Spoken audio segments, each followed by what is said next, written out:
Here we have a fresh install of macOS 12.6.3.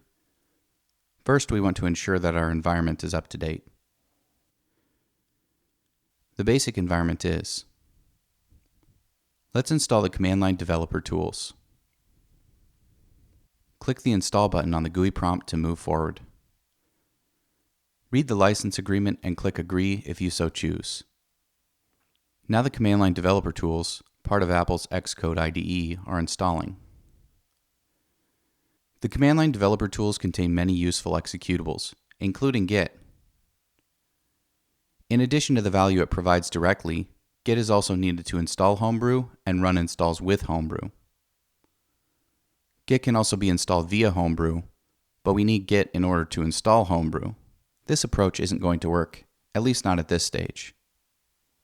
Of course, we can always build Git from source.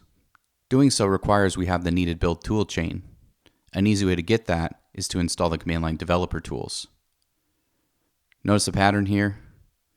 When using macOS, you'll likely want to install the command line developer tools. Let's validate our install.